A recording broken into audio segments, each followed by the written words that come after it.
잘 보내셨습니까? 네, 그래요. 자, 공부해봅니다. 책 60입니다. 65쪽 가면 부동산 경제론이 나왔습니다. 부동산 경제론 두 파트입니다. 그 다음에 부동산 경기 변동. 수요 공급이랑 부동산 경기 변동인데, 이번 과정에서는 경기 변동 이런 것은 언급하지 않습니다. 경기 변동은 1년에 출제합니다. 부동산 경제론에서 수요 공급 이론을 배울 건데요. 그러면, 지난주에 이런 말 했었습니까? 지난주 아는 것 같고, 이 앞전주에, 부동산 경제론에서 수요 공급의 틀은 잡았나요? 그래요. 기억이 없습니다. 제가 괜히 물어본 것 같은데. 자, 이렇게 가요. 우리 부동산 경제론 그러면, 자, 경제학을 배운다 이렇게 하거든요. 부동산의 학문적 성격이 종합응용과학이다. 그러면 여러 학문이 결합되어 있다 이런 말이거든요. 근데 여러 학문이 결합되는데 그 중에서 가장 밑바탕이 되는 게 그래서 부동산을 본격적으로 배우기 위해서 기초적인 경제 이론을 배운다 이렇게 생각하시면 되고, 경제학으로 나눠져요. 경제학과 미시경제학입니다. 그러면 거시경제학이 뭐고 미시경제학이 뭐고 이런 건 시험에 나올 수가 없겠죠. 우리 시험에서. 거시경제학은 우리나라 살림살이입니다. 그래서 우리나라의 소득 수준이 어떻고 물가가 어떻고 고용이 어떻고 실업이 어떻고 이런 거 보겠다는 게 우리나라의 살림살이고 그걸 거시경제학이라고 해요. 또 미시경제학이 있는데 미시경제학은 물건의 가격이 어떻게 결정됩니까? 그게 미시경제학입니다. 그러면 부동산 경제로는 거시경제학입니까? 미시경제학입니까? 본다면 미시경제 온다고 생각하시면 돼요. 미시경 물건의 가격이 어떻게 결정됩니까? 그것 배우는 거야. 그럼 부동산 경제론 경제학을 배우는데 미시경제학을 배웠다. 그럼 가격 결정 이론을 배우겠다. 부동산 가격이 어떻게 결정됩니까? 그걸 배우겠다. 그래서 이제 부동산 경제에서 수요 공급 같은데 수요 공급 마지막에 뭐가 있을까요? 가격이 있는 거예요. 우리는 공급 배웁니까? 부동산 가격이 어떻게 결정되고 어떻게 변동하는가 그거 배우겠다는 소리예요. 그러니까 부동산 경제로는 결국은 부동산 가격이 어떻게 결정됩니까? 어떻게 변동할까? 그거 배우겠다 이렇게 생각하시면 돼요. 부동산 경제론에서 첫 번째 이제 배운 게 수요 공급 이론입니다. 수요 공급 이론은 수요 공급에서 부동산 가격이 결정되고 가격이 변동한다. 그거 배우겠다는 소리예요. 그러니까 수요 공급에서 배우는 내용은 총 4가지를 배웁니다. 첫 번째요. 수요를 배우고 그다음에 두 번째 공급을 배워요. 자, 공부하다 알겠지만 보다 보면 수요라면 수요자가 시장에서 어떻게 행동합니까? 그거 즉 수요는 수요자가 어떻게 행동합니까? 공급은 공급자가 어떻게 행동합니까? 그거야. 그럼 수요자하고 공급자가 나오고 시장에서 두 사람이 만나서 가격 결정해요. 이제 균형이다 이렇게 합니다. 균형. 그러니까 균형에서 가격 결정되고 근데 그 균형이 변동합니다. 그럼 균형에 이렇게 배워요. 균형에서는 가격이 결정되고 균형 거량이 결정돼요. 그럼 균형이 변동했으면 뭐가 변동할까요? 균형 가격과 균형 거량이 변동한다. 이거 배우겠다는 소리고. 자, 네 번째 탄력성이라는 개념이 여기 이제 들어가는데 탄력성은 상당히 어렵습니다. 이 4가지가 수요 공급 이론에서 배운 것. 많이 출제될 때가 8문제, 통상적으로 한 5문제 정도 출제하고 있습니다. 출제 문항수가 중요한 게 아니라 부동산 학에서 가장 밑바탕에 드는 게 경제론이기 때문에 매우 중요성이 있다고 할 수 있습니다. 자, 그러면 자, 수요 공급을 배울 건데 1년 동안 저하고 수요를 배우는데요. 우리 책 보면 수요에 대해서 한 10가지 사항이 쭉 나와요. 그 10가지 사항은 이제 6가지를 제가 줄여볼 겁니다. 첫 번째 수요에 대해서 개념을 배워야 돼요. 두 번째 수요량 결정률이라는 게 있습니다. 우리 책에는 없습니다. 수요량 결정률이라는 게 있고 이 수요량 결정률을 다른 말로 수요량 변화 요인이라고 그래요. 이거는 우리 책에서는 수요 함수라고 표시하고 있습니다. 그다음에 세 번째 수요 법칙이라는 거 있고 그다음에 네 번째는 수요 곡선이라는 게 있습니다. 다섯 번째 수요량의 변화와 수요 변화라는 게 있어요. 지금은 이게 무슨 말인가 몰라도 상관없습니다. 공부하다 보면 그런데 알게 되니까. 여섯 번째가 수요 변화 요인입니다. 우리 책에는 10가지 제시했는데 저하고는 1년 동안 이 6가지 배울 겁니다. 찍으세요. 이 중에서 가장 중요한 거 뭐 같아요? 가장 중요한 거. 여러분 찍는 거야 그냥. 이건 맞고 틀리고 없어요. 가장 중요한 건 뭐 같아요? 5번. 5번 나왔습니다. 4번. 또 얼마나 잘 찍냐고 보자고. 2번. 또 3번. 또 6번이 가장 중요합니다. 6번이 가장 중요하게 있어요. 2번 시험에 나오면 손목을 건다. 안 나옵니다. 3번, 4번 이런 것도 나오긴 하지만 한 10년에 아니면 7, 8년 정도 나오고 그러니까 6번은 매년 시험에 출제하고 있습니다. 자, 그러면 수요와 공급은 이렇게 표현해요. 어떤 경제학책을 보던 간에 수요 공급은 동전의 앞면과 뒷면이라고 그래요. 그러니까 똑같다는 소리입니다. 그러니까 수요에서 배우는 거 공급에서 그대로 다 배운다. 수요에서 6가지 사항 배운다. 그럼 공급은 몇 가지 배운다?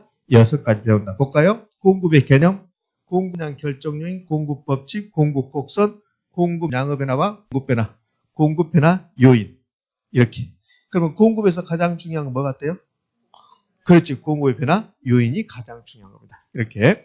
자, 왜 가장 중요하냐면, 수요 배우고 공급 배운다고 그랬잖아요. 그럼 우리가 수요와 공급 배우는 이유가 뭡니까? 가격이 어떻게 결정됩니까? 그거거든. 그러니까 수요 공급 배워서 바로 이렇게 가요. 근데 수요가 변하거나 공급 변하면 균형이 변동합니다. 그러니까 수요와 공급이 만나서 균형 결정되는데 수요가 변하거나 공급 변하면 균형이 변동을 해요. 그럼 균형이 변동하면 가격이 변동하는 거죠. 그럼 가격을 결정하는 요인은 여기 수요 변화 요인이에요. 가격을 변화시키는 요인이 수요 변화 요인이에요. 그러니까 수요 공급에서 가장 중요한 말은 가격이고 가격이 어떻게 결정되고 어떻게 변동합니까? 그게 가장 중요한 말인데 가격을 변동시키는 게 수요 변화 요인, 공급 변화 요인입니다. 그러니까 이게 가장 중요할 수밖에 없다 이렇게 돼 있어요. 자, 그럼 이제 개념부터 쭉 가볼 겁니다. 수요 공급 배울 때는 수요를 중심으로 배우고 공급은 바로 이해되면 돼요. 공급은 바로 따라하면 다 똑같은 논리가 똑같으니까. 다만 수요를 공부할 때는 여러분이 수요자 입장에서 생각하고 공급을 배울 때는 한 번도 공급자가 안 됐지만 공급자라고 생각해 보십시오. 그러면 조금은 편해집니다. 근데 수요는 얼추 되는데 공급이 안 되신 분이 있습니다. 왜 그러냐면 왜 공급이 안 되냐면 그동안 우리가 살아오면서 수요자만 했구만. 수요자 역할만 했거든요. 근데 공급 배우는데 수요자라고 생각을 해요. 그러니까 안 되는 거지. 그러니까 공급 배우면 내가 공급자다 라고 생각을 하면 조금은 편해지는 겁니다. 자, 수요 갈 겁니다. 수요부터 이제 개념부터 가야 되죠. 우리가 밖에서 수요 그러면 물건을 샀다 이렇게 하는데 수요는 학문적으로 수요는 물건을 산 게 아닙니다. 왜 그러냐면요. 수요하고 공급 만나서 무엇이 결정됩니까? 가격 결정되는 거예요. 그럼 이미 사버린 것은 가격이 결정돼 버렸다고. 그래서 수요는 우리가 일반적으로는 물건을 산 것처럼 느껴지지만 학문적으로는 물건을 산 게 아니라 물건을 사고 싶은 마음이 수요가 되는 거예요. 자, 그러면 수요는 산 게 아니고 내가 사과를 사고 싶다. 그주라고. 그럼 공급은요. 팔았다. 물건을 팔아버렸다. 그러면 가격이 이미 결정됐죠. 그러면 그것은 공급이 아니라는 소리야. 그럼 수요가 사고 싶은 마음이라면 공급은요. 팔고 싶은 마음이야. 그러면 수요는 수요자가 사고 싶은 마음이고 공급은 공급자가 팔고 싶은 마음이란 말이에요. 그러니까 수요자와 공급자가 만나서 협상을 통해서 이제 가격 결정이 되겠죠. 그래야만 수요 공급되는 거라고. 그러니까 수요에서 첫 번째는 머릿속에 사고 싶다. 공급은 팔고 싶다. 그러면 수요를 설명하면서 시험 문제에서 수요를 설명해서 샀다, 구입했다. 이렇게 나오면 5대 X다? X 된 거예요. X. 봐요. 자, 수요의 개념을 완벽하게 정리하지 않았지만 우리는 시험 공부하기 때문에 수요량이라는 개념이 나와. 그러면 수요량이라고 나오면서 뭐냐면 수요량이란 수요자가 실제로 구입한 양을 말한다. 이렇게 출제해요. 뭡니까? X입니까? X죠. 그게 시험 공부라고. 그러면 공급량은 아직 완벽하게 안 배웠지만 공급을 안 배웠지만 수요 사고 싶다. 공급 팔고 싶다. 수요 안 샀다. 공급도 안 팔았다거든. 근데 공급량을 설명하면서 공급량은 공급자가 실제로 판매한 양을 말한다. 이렇게 출제한단 말이에요. 그거 뭡니까? X입니까? X. 그러면 수요 공급 개념에서 가장 중요한 말은 아직 팔지 않았다. 사지 않았다. 그게 이제 가장 중요한 말이 되고. 자, 그러면 수요의 개념은 이렇게요. 자, 수요를 개념을 정리하면 이렇게 표현합니다. 학자들은 일정 기간 동안에 어떤 제한화 영역을 구입하고자 하는 욕구라고 그래요. 일정 기간 동안에 구입하고자 하는 욕구를 수요라고 표현합니다. 그럼 공급은 일정 기간 동안에 어떤 제한화 영역을 팔고자 하는 욕구. 이렇게 해요. 네, 이 짧은 말을 이제 학자들이 이걸 해설해. 해설할 때 뭐라고 하냐면 경제학 책을 읽다 보면요. 여러 가지 말들이 나와요. 지금 여기서 이제 경제 용어들이 나왔는데 경제 용어 첫 번째 수요 나왔고 공급 나왔고 여기는 없지만 균형에서 가격 결정된다고 했잖아요.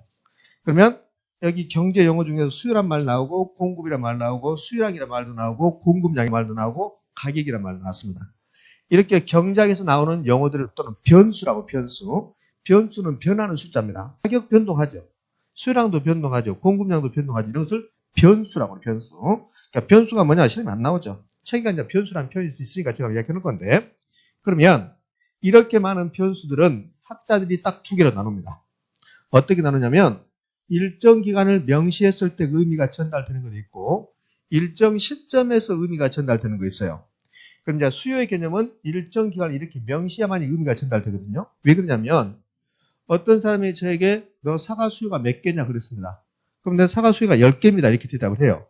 그럼 사과 수요가 10개라고 말하면 이 사과 수요가 많다는 소리인지 적다는 소리인지 알 수가 없다는 소리입니다. 왜? 기간을 명시하지 않았기 때문에.